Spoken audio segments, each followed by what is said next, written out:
working on solving quadratic equations, specifically in word problem contexts.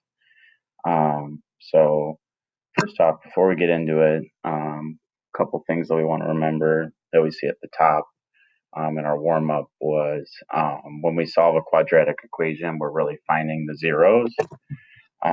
Within a word context, we want to remember that those are the x-intercepts within problems.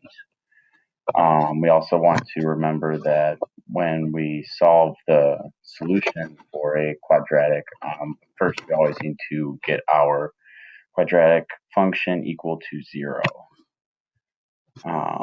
So today the types of problems we'll be doing, we have a word context given to us, usually some sort of a projectile motion problem, and we need to answer the questions they give us.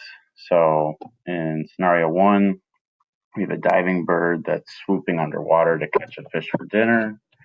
The path of the bird could be modeled by this equation where they give us units. X represents the time in seconds, and f of x represents the height above water. So our questions, it says how high up in the air was the bird when it spotted the fish? After how many seconds does the bird go underwater, and when does it come back out of the water? What we hopefully are seeing is that these different questions are hitting on different intercepts within the problem. Something like how high up in the air the bird was when it first spotted the fish. That's really talking about the y-intercept. Within our function, since our quadratic is in standard form, remember that the y-intercept is just a c-value.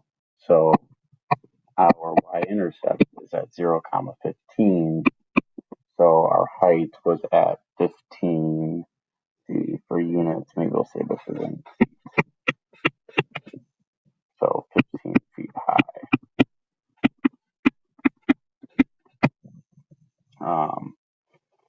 For the next questions, it's saying when does the bird go underwater? When does it come back out of water? For those questions, we're really looking at x-intercepts. So in order to find an x-intercept, the key idea is that we need to take our function and set it equal to 0.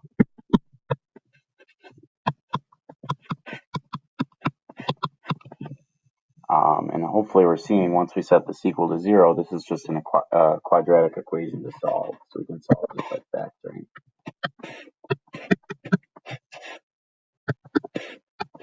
So we think about our factors of 15. And if we want a negative 8x in the middle, then we should be thinking minus 5 and minus 3. From here, set them each equal to 0.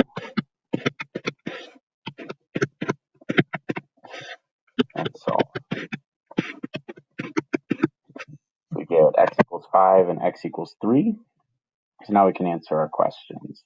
So after how many seconds does the bird go underwater? Well, that's the beginning of our path, so that would be after 3 seconds. And after how many seconds does the bird come back out of the water? Well, that would be later on at 5 seconds.